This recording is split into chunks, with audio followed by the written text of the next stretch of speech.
पहलगाम हल्ल्याला आज 1 महिना पूर्ण. मारेकरी अजूनही मोकाट. एअर स्ट्राईकमध्ये भारताकडून दहशतवाद्यांचे तळ उद्ध्वस्त.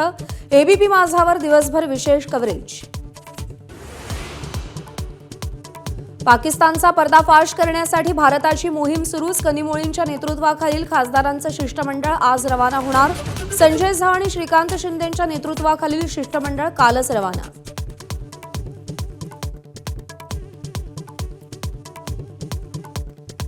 ऑपरेशन सिंदूरमुळे बिथरलेल्या पाकिस्तानचा आता नेपाळमार्गे कारवायांचा डाव.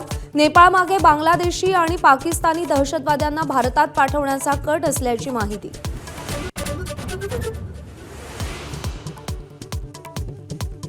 यंदा सरासरीपेक्षा 7 ते 17% अधिक पावसाची शक्यता. मुख्यमंत्री फडणवीसांची पत्रकार परिषदेत माहिती. मान्सून महाराष्ट्रात वेळेआधीच दाखल होण्याचा हवामान खात्याचा अंदाज.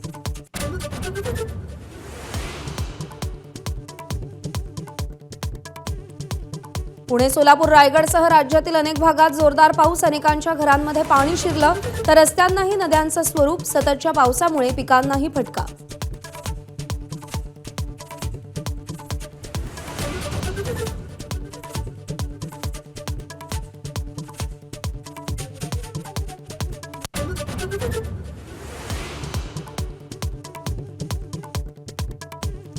दिल्ली एनसीआरमध्ये वादळी वाऱ्यासह आलेल्या पावसानं मोठं नुकसान. कुठे गारांचा वर्षाव तर कुठे झाडं उन्मळली.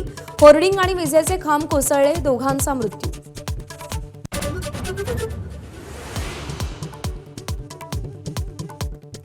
राजेंद्र हगवणे राष्ट्रवादीतून बडतर्फ. सुनेच्या आत्महत्येप्रकरणी गुन्हा दाखल झाल्यानंतर हगवणे फरार. हुंड्यासाठी छळ केल्याचा आईवडिलांचा आरोप.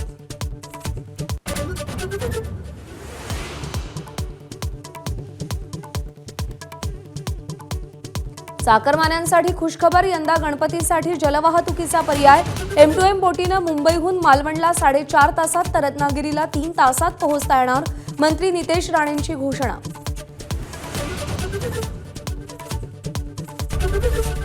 एबीपी माझा, उघडा डोळे बघा नीट.